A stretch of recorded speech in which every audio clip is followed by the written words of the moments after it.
मेरा नमस्कार। I hope आप सभी बेहतरीन होंगे और बेहतरीन रूप से अपने अध्ययन को कर रहे होंगे। आज हम इस वीडियो लेक्चर में यूपी बोर्ड क्लास 12 में जो आपका प्रोज का फर्स्ट चैप्टर है द लास्ट लेसन 2022 और 23 में जो भी क्वेश्चंस बोर्ड एग्जाम में इससे लॉन्ग बने हैं तथा जो भी संभावित क्वेश्चंस बोर्ड एग्जाम में बनने की संभावना है उन सभी क्वेश्चंस का हम आसान से भी आसान शब्दों में सॉल्यूशन देखेंगे। दोस्तों, इस बात की गारंटी है अगर बोर्ड एग्जाम में इस चैप्टर से क्वेश्चन बनेगा तो आपको इस वीडियो से वह क्वेश्चन जरूर देखने को मिलेगा।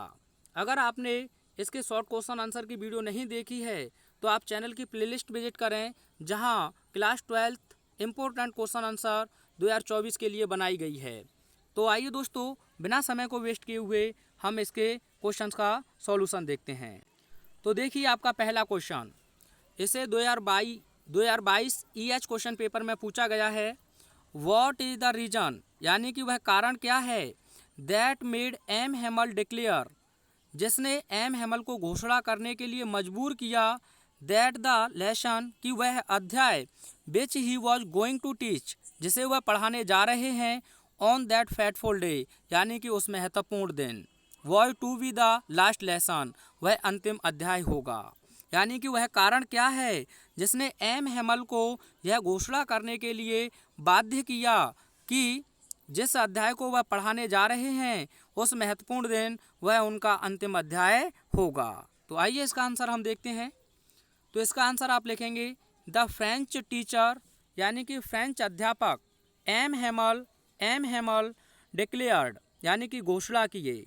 फ्रेंच अध्यापक एम हेमल ने घोषणा की दैट, कि ही वुड बी टीचिंग, वह पढ़ा रहे होंगे, हिज लास्ट फ्रेंच लेसन, अपना अंतिम फ्रेंच अध्याय, दैट डे, यानी उस दिन। The French teacher M Hamel declared, यानी कि फ्रेंच अध्यापक एम हेमल ने डिक्लेयर किया, यानी कि घोषणा की, दैट, कि he would be teaching his last French lesson, कि वह अपना अंतिम फ्रेंच भाषा का अध्याय पढ़ा रहे होंगे, दैट डे, यानी कि उस दिन। बिकॉज, क्योंकि, द ऑर्डर, यानी कि आदेश, हैड कम फ्रॉम वर्लिन से आ चुका है, टू टीच, पढ़ाने के लिए, ओनली जर्मन, केवल जर्मन भाषा, in the schools of Alsace and Lorraine, यानी अल्सास और लॉरेन के विद्यालयों में। अब क्यों पढ़ा रहे होंगे, क्योंकि वर्लिन से अल्सेस और लॉरेन जिले के विद्यालयों में केवल जर्मन भाषा पढ़ाने का आदेश आ चुका है। एंड, और ही आल्सो सेड, उन्होंने यह भी कहा, the new master would come to the school from the following day, उन्होंने ये भी कहा कि नए अध्यापक अगले दिन से विद्यालय आएंगे। पैराग्राफ चेंज करके आप लिखेंगे, he open the grammar book, उन्होंने एक व्याकरण की किताब खोली, and taught them their last lesson, और उन्होंने उन लोगों को अर्थात छात्रों को उनका अंतिम अध्याय पढ़ाया। मिस्टर एम हेमल, यानी कि श्रीमान हेमल, सेड, कहे, यानी श्रीमान एम हेमल ने कहा, दैट, कि the French language was the most beautiful language in the world, उन्होंने कहा कि फ्रेंच भाषा संसार में सबसे सुंदर भाषा है। इट वॉज, यह, द क्लियरेस्ट, सबसे स्पष्ट है, इट वॉज द क्लियरेस्ट, यह सबसे स्पष्ट भाषा है, द मोस्ट लॉजिकल लैंग्वेज, और सबसे तर्क संगत भाषा भी है। ही फर्दर सेड, उन्होंने आगे कहा, दैट, कि they must guard it among them, कि उन लोगों को इस भाषा को अपने बीच में अवश्य ही सुरक्षित रखना चाहिए, एंड नेवर फॉरगेट इट, और इसे कभी नहीं भूलना चाहिए। तो पहले क्वेश्चन का आंसर आपने लिख लिया। आइए देखते हैं सेकंड क्वेश्चन। तो देखिए, सेकंड क्वेश्चन है आपका, what was the scene inside the class, यानी क्लास के अंदर का दृश्य कैसा था या क्या था, when Franz reached to the school, जब फ्रांज विद्यालय पहुंचा। 2022 EE क्वेश्चन पेपर में इसे पूछा गया है। तो आप आंसर लिखेंगे, when Franz reached to the school, जब फ्रांज विद्यालय पहुंचा, तो he found everything so still as Sundays, उसने प्रत्येक चीज़ों को संडे यानी रविवार की तरह बिल्कुल शांत पाया। थ्रू द विंडो, खिड़की से होकर, ही सॉ हिज क्लासमेट्स, उसने अपने सहपाठियों को देखा, ऑलरेडी इन देयर प्लेसेज, जो पहले से ही अपने स्थानों पर बैठे हुए थे। And M Hamel was walking up and down with the terrible iron ruler under his arm, और एम हेमल अपनी लोहे की जो भयानक सी पटरी थी उसे अपनी बाह के नीचे दबाए हुए इधर उधर टहल रहे थे। He saw his teacher, Franz ने अपने अध्यापक को देखा, एम हेमल यानी एम हेमल को, wearing his beautiful green coat यानी अपने सुंदर हरे से कोट को पहने हुए।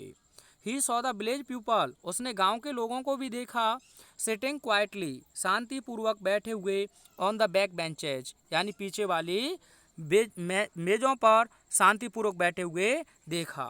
इंक्लूडिंग, जिसमें शामिल थे, ओल्ड हाउजर यानी कि बूढ़े हाउजर, द फॉर्मर मेयर, भूतपूर्व मेयर, द फॉर्मर पोस्टमास्टर और भूतपूर्व डाकपाल, एंड सेवरल अदर्स, और इन लोगों के अलावा अन्य से लोग भी बैठे हुए थे।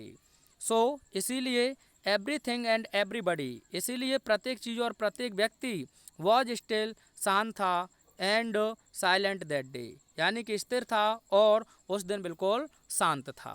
आप चाहें तो स्क्रीनशॉट ले लें इसका और देखिए अगला जो क्वेश्चन इस चैप्टर से बना है आपका वह है, how did the announcement of the last lesson affect Franz, यानी कि अंतिम अध्याय की उस घोषणा ने फ्रांज को कैसे प्रभावित किया। 2022 डबल ई में भी इसे पूछा गया है। तो आप आंसर लिखेंगे, the announcement of the last lesson affected Franz in a very deep manner, यानी अंतिम अध्याय की घोषणा ने फ्रांज को एक बहुत ही गहरी मैनर तरीके से प्रभावित किया।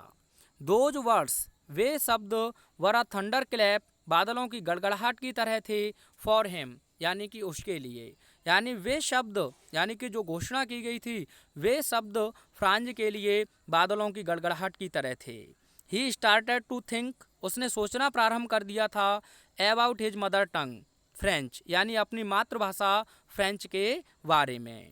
ही थॉट, उसने सोचा, दैट कि he hardly knew how to write, यानी कि वह बड़ी मुश्किल से ही तो लिखना जानता था, and he should never learn any more, और उसे अब इसे कभी नहीं सीखना होगा। He was feeling sorry for not learning his lessons, यानी कि वह अपने पाठों को याद न करने के लिए अफसोस भी महसूस कर रहा था।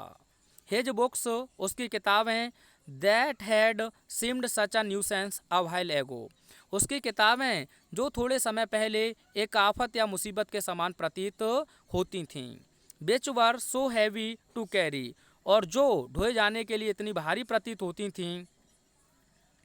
आप चाहें तो इसका इतना स्क्रीनशॉट ले लें और आगे देखते हैं। आगे लिखेंगे, हिज ग्रामर, और उनकी व्याकरण की किताब, and his history of the saints, और संतों के इतिहास की किताबें, were felt old friends by him, उसके द्वारा पुराने मित्रों की तरह महसूस हो रहे थे। द आइडिया, और वह विचार, that his master was going away, कि उनके अध्यापक दूर जा रहे हैं, दैट कि he should never see him again, कि वह उन्हें पुनः देख नहीं पाएगा या उनसे पुनः कभी वह मिल नहीं पाएगा। Made him forget all about his ruler and how cranky he was, यानी कि उन्होंने उन सभी चीज़ों के बारे में उसे भुला दिया और वह कितने सन की थे इस चीज़ के बारे में भी भूल गया। आगे आप लिखेंगे, सो इसीलिए, इन टोटल यानी कि संपूर्ण रूप में, the announcement of the last lesson, यानी कि अंतिम अध्याय की वह घोषणा, made Franz realise the importance of native language, यानी कि फ्रांज को अपनी राष्ट्र की भाषा के महत्व के बारे में महसूस कराई। आई होप अच्छे से आपने इसका आंसर तैयार किया होगा। और देखते हैं इस चैप्टर का अंतिम क्वेश्चन जो है आपका फर्स्ट ही क्वेश्चन है, why was the Franz running towards school that day, what did he notice during the way, यानी कि फ्रांज उस दिन विद्यालय की ओर क्यों भागा जा रहा था और उसने रास्ते के दौरान क्या नोटिस किया। तो पहले क्वेश्चन का आप आंसर लिखेंगे, दैट डे, उस दिन, Franz was running towards the school, यानी कि फ्रांज विद्यालय की ओर भागा जा रहा था, बिकॉज, क्योंकि, ही वॉज वेरी लेट, उसे बहुत देरी हो गई थी, and was in great dread of scolding, और उसे डांट या फटकार पड़ने का अत्यधिक भय था। एक्चुअली वास्तव में हिज टीचर एम हेमल, विशेष रूप से वास्तव में उसके जो अध्यापक थे एम हेमल, हैड सेड, वह कह चुके थे, यानी वास्तव में उसके अध्यापक एम हेमल कह चुके थे, दैट कि he would question them on participles, कि वह छात्रों से पार्टिसिपल्स पर प्रश्न करेंगे। And Franz did not know the first word about them, और फ्रांज उनके बारे में प्राथमिक शब्द भी नहीं जानता था, अर्थात तो उसे उनके बारे में प्रारंभिक नॉलेज भी नहीं थी। सो इसीलिए he was in double terror, इसीलिए वह दोहरे भय में था। नॉट नोइंग अबाउट पार्टिसिपल्स, यानी कि पार्टिसिपल्स के बारे में ना जानना, एंड गेटिंग लेट, और देरी होना। इसीलिए वह दोहरे भय में था। क्यों था? या तो उसने ना तो पार्टिसिपल्स के बारे में कुछ जानता था और वह देरी भी कर चुका था। तो पहले क्वेश्चन का आपने आंसर लिखा। दूसरा इसमें पूछा है कि उसने रास्ते के दौरान क्या नोटिस किया, तो आप आंसर लिखेंगे इन द वे, रास्ते में ही नोटिस्ड, उसने नोटिस किया the birds chirping at the edge of the woods, कि जो पक्षी थे वे जंगल के किनारे पर चहचा रहे थे। तो आप यहाँ लिख लें द वर्ड्स वर, चाहे तो ऐसे लिख दीजिए, पार्टिसिपल से बन जाएगा, ठीक है। तो इन द वे यानी कि रास्ते के दौरान, ही नोटिस्ड उसने नोटिस किया, the birds chirping at the edge of the woods, कि जो पक्षी थे वे जंगल के किनारे पर चहचा रहे थे। द प्रशियन सोल्जर्स, और जो जर्मनी के सैनिक थे, ड्रिलिंग वे अभ्यास कर रहे थे, इन द ओपन फील्ड खुले मैदान में, बैक ऑफ द सॉमिल आरा मशीन के पीछे। प्रशियन सैनिक आरा मशीन के पीछे खुले मैदान में अभ्यास कर रहे थे। And it was all,